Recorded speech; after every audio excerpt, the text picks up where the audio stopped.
నిరాధారమైనటువంటి అంశాలని ఏ రాజకీయ party social media అయినా ప్రచారంలో తీసుకురావడం ద్వారా వనగూరేటువంటి ప్రయోజనం లేదు.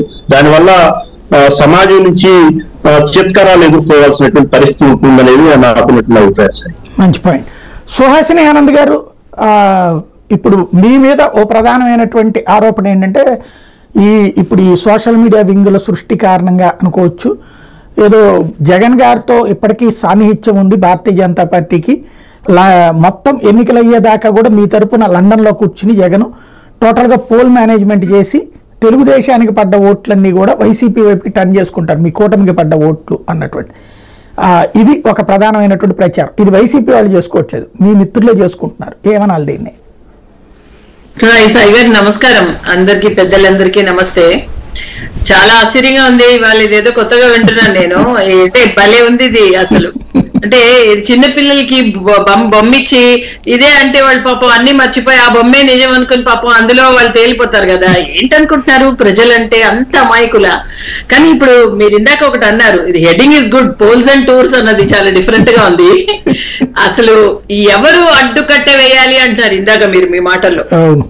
ఇది అసలు చేతుల్లో, మన చేతుల్లో లేదు. నిజంగా చంద్రబాబు నాయుడు గారికే తెలియకుండా కొన్ని జరిగిపోతున్నాయి, ఇక్కడ జగన్ గారికే తెలియకుండా కొన్ని జరిగిపోతున్నాయి.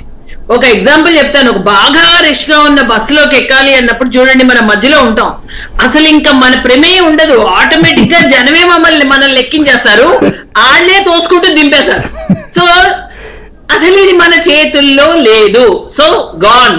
అండ్ ఇంకొకటి, టెక్నాలజీని మనం తప్పుపట్టడం అన్నది అది ఒక పిచ్చితనమే అవుతుంది. ఎందుకంటే ఏదైనా సరే ఒక వ్యవస్థ, ఒక టెక్నికల్ రెవల్యూషన్ కానీ డిజిటలైజేషన్ కానీ మనం దాన్ని ఎంత బెస్ట్ గా మనం వాడుకుంటే అది మనకు అంత ఉపయోగపడుతుంది తప్ప అది పూర్తిగా దాన్ని అన్డ్యూ అడ్వాంటేజ్ తీసుకున్నాం అనుకోండి, అది భస్మాసుర హస్తమే అవుతుంది.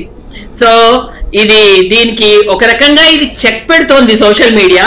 ఇంకొక రకంగా అంటే దాన్ని ఏమంటారంటే మొనార్కిజం. ఈవెన్ ప్రధాన మాధ్యమాల్లో మేము చెప్పిందే మాట, మేం చెప్పేదే శాసనం అని అనుకునే ఒక ప్రధాన మాధ్యమానికి ఒక చెక్ సోషల్ మీడియా అయితే, సోషల్ మీడియా మరీ అదుపు లేకుండా పూర్తిగా విపరీత ధోరణుల్లోకి వెళ్ళడం కూడా అది ఒక రిస్క్.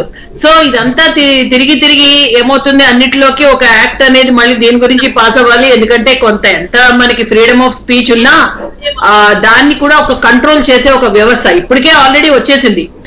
కొన్ని తప్పుడు ట్రోల్స్ చేసిన వాటి పైన కేసులు పెడతాము అని ఇప్పటికే మనం చూస్తున్నాం. కొంత చెక్ అయితే వచ్చిందండి. వారి బేస్ ఎక్కడ నుంచి, అసలు ఎవరి అకౌంట్ నుంచి ఏ ఇన్ఫర్మేషన్ వస్తుంది, ఏ మెసేజ్ వస్తుంది అన్న విషయం అయితే చక్కగా పట్టేస్తున్నారు ఇప్పుడు. So it's not that much tough task అన్నమాట. సో దీన్ని బట్టి మనకు తెలిసేది ఏంటంటే, ఒకటి